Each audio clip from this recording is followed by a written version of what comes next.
Good morning, everyone. In last lecture, we had discussed about the work.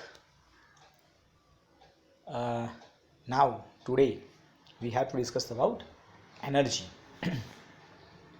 So, as life is impossible without energy, and the demand for energy is ever increasing. देखो energy की अगर हम बात करें तो we need energy for each and every activity. The same thing, कोई भी machine कुछ भी है तो उनको भी एनर्जी चाहिए. And the most important thing is that the demand for energy is ever increasing. रोज की रोज एनर्जी की डिमांड जो है वो बढ़ती जाती है. So where do we get energy from?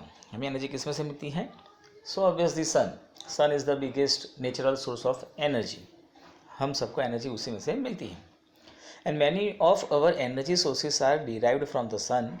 And we can also get energy from nuclei of atom and the interior of the earth, which is known as geothermal energy. Tides from the ocean. तो ये सब जो है वो energy के sources हैं. And we get the energy from the sun mainly. Now the word energy is very often used in our daily life, but in science we give it a definite and precise meaning. आप समझो कि अगर हम बात करें, जैसे हमने work के बारे में कहा था कि डे टू डे लाइफ में वर्क अलग है, फिजिक्स के अंदर अलग है, उस तरह से यहाँ पर एनर्जी में भी है.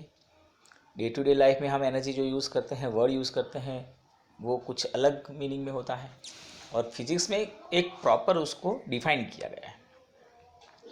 सो लेट अस कंसिडर एक एग्जाम्पल देखते हैं कि when a fast moving cricket ball hits a stationary wicket, the wicket is thrown away. Similarly, an object when raised a certain height gets capability to do work. तो आपने देखा कि एक ball को आपने विकेट की तरफ मारा, विकेट उछल कर गिर जाता है. कोई ऑब्जेक्ट को जिसने आपने उठाया है उसके अंदर भी कोई काम करने की कैपेसिटी होती है. आपने देखा कि एक आयरन नेल को आप वुड के ऊपर रख दे और जोर से ऊपर से हैमर मारते हैं तो वो आयरन नेल जो है वो अंदर उस वुड के अंदर चली जाएगी. आपने ये भी देखा है कि भाई कोई एक टॉय कार है, उसको अपने चाबी भरी और फिर जैसे ही छोड़ते हैं नीचे रखते हैं तो वो चलने लगती है. तो वो कार को चलने की कैपेसिटी कहाँ से मिली? तो आपने कुछ किया, उसके अंदर चाबी भरी आपने. आप बलून को फुलाते हो तो वो अपना शेप चेंज करता है, और बहुत ज़्यादा फुला देते हो तो हो सकता है वो फूट भी जाए. ठीक है, तो ये सब एग्जाम्पल में देखो कि कोई ना कोई वर्क हो रहा है, लेकिन उसके लिए कोई एनर्जी की ज़रूरत होती है. आपने हैमर को ऐसे ही नहीं उठाया था. हैमर को उठाने के लिए एनर्जी चाहिए. बलून को फुलाने के लिए भी आपको एनर्जी चाहिए थी. बलून को जब आपने प्रेस किया फट जाता है तो उसके लिए भी एनर्जी चाहिए थी. आपने विकेट की तरफ बॉल को मारा, वहाँ पर भी आपको एनर्जी चाहिए थी.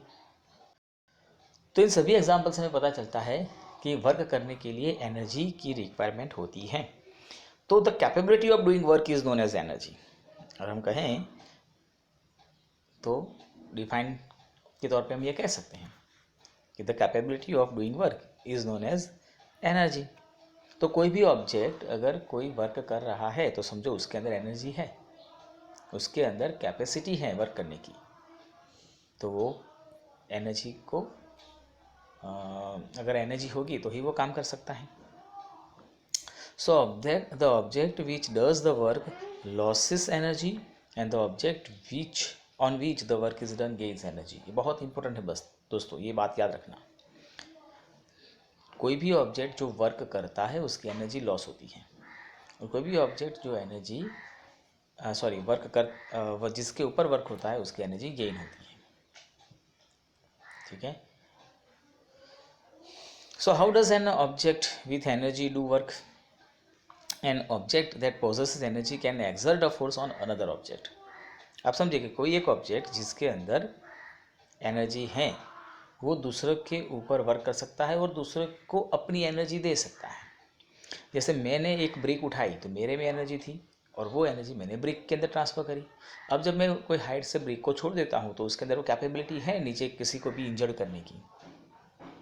तो उसमें एनर्जी आई कहाँ से, मैंने दी, ठीक है। So when this happens energy is transferred from former to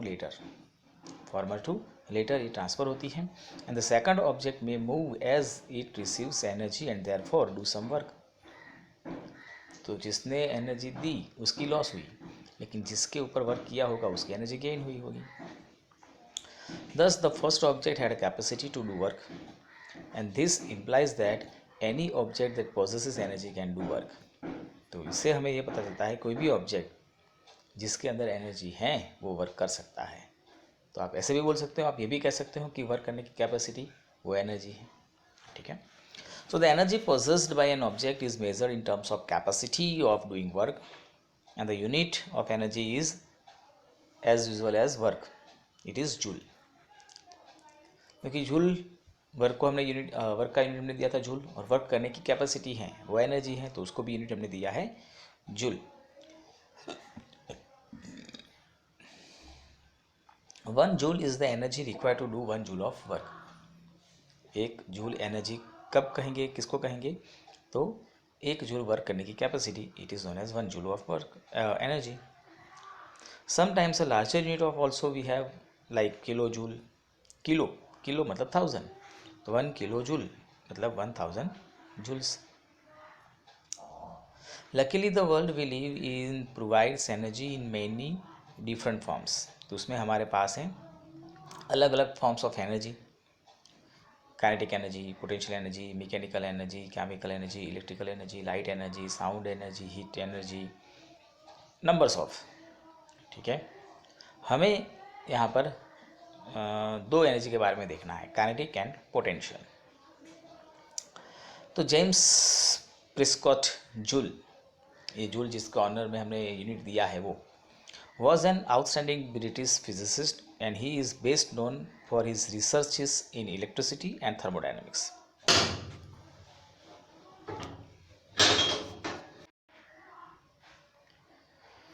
So amongst other things, he formulated a law for heating effect of electric current. Heating effect of electric current, guys, जब कोई भी electrical appliance को आप run करते हैं तो वो गर्म होता है because of heating effect of electric current, and he also verified experimentally the law of conservation of energy. So law of conservation of energy, it is represented by Joule, and he also discovered the value of mechanical equivalent of heat. तो universal law of energy भी हम देखेंगे कि energy को हम destroy नहीं कर सकते, एनर्जी को हम प्रोड्यूस नहीं कर सकते हैं। And the unit of energy and work called joule is named after him, James Prescott Joule. तो इसी के ऑनर में हमने जूल यूनिट दिया हुआ है। सो गाइज, हमें जैसे यहाँ पर देखते हैं 2 टाइप की एनर्जी, उसमें एक है काइनेटिक एनर्जी।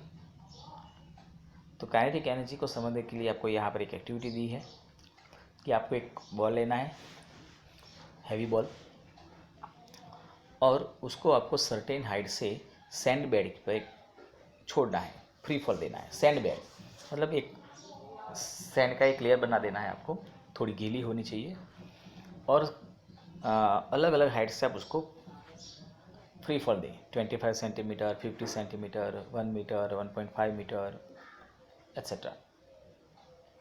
हर बार जब वो बॉल सैंड बेड पर गिरेगी तो एक डेंट बनाएगी, एक डिप्रेशन बनाएगी। उस डेंट या डिप्रेशंस को आप ऑब्जर्व करें और देखें कि क्या सभी डेंट सेम साइज़ के होते हैं, एंड यू रिकॉग्नाइज दैट कि the size of the dents is difference in all cases. जैसे ही हाइट बढ़ाते हैं वैसे वैसे आप देखेंगे कि वो डेंट भी बड़े होते हैं। वन मोर एक्टिविटी आपको दी है कि भाई place a wooden block of known mass in front of trolley like this. एक ट्रॉली है, ट्रॉली के सामने आपको एक वुडन ब्लॉक रखा है और ट्रॉली को हमने कनेक्ट किया है एक पेन के साथ, पुल्ली के साथ।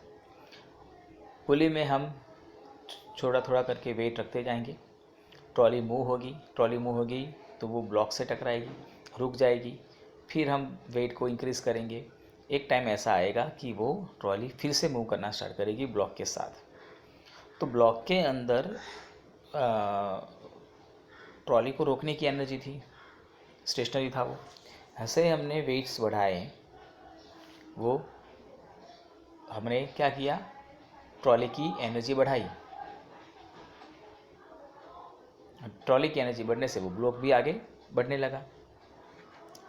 तो ये सब देखने के बाद हमें पता चलता है कि moving object can do work.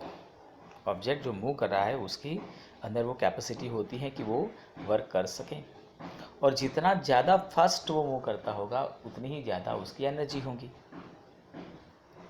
ठीक है, सपोज़ कि दो ऑब्जेक्ट हैं, एक ज़्यादा स्पीड से मूव कर रहा है, एक स्लो स्पीड से मूव कर रहा है, तो स्लो की कंपेयर में ज़्यादा वाले की स्पीड ज़्यादा होगी। एंड दैट्स वाई बुलेट, देखो आप, बुलेट बंदूक की गोली, तो उसमें वो कैपेसिटी होती है कि वो सामने जो भी है दीवार है तो उसको भी, या तो वुडन पेड़ है तो उसको भी चीर डालें, उसके अंदर घुस जाएं, क्योंकि उसके पास एक अच्छी खासी एनर्जी होती है, और एनर्जी काइनेटिक होती है।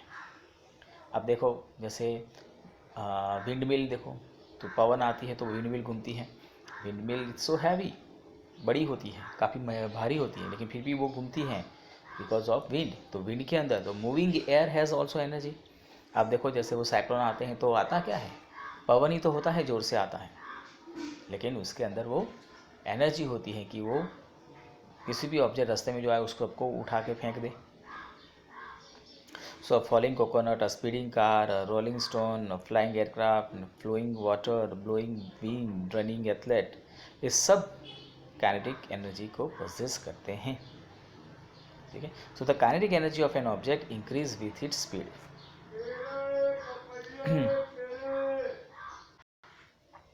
So how much energy is possessed by a moving body by virtue of its motion?